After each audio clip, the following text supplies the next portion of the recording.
روزے کی حالت میں جھوٹ بولنے والے کے بارے میں اکثر یہ بات ہوتی ہے، کیا جو بندہ روزے کی حالت میں جھوٹ بولتا ہے کیا اس کا روزہ درست ہے؟ اس کا روزہ ہرگز درست نہیں ہے، کیونکہ روزے کی حالت میں جھوٹ بولنے والے یا جھوٹی باتوں پر عمل کرنے والے کا روزہ ضائع ہو جاتا ہے۔ چنانچہ نبی پاک صلی اللہ تعالی علیہ وسلم کا ارشاد گرامی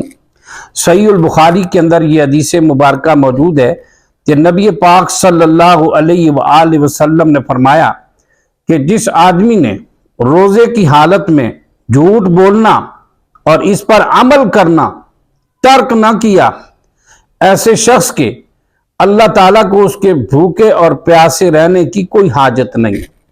اور دوسری حدیث ابن ماجہ کے اندر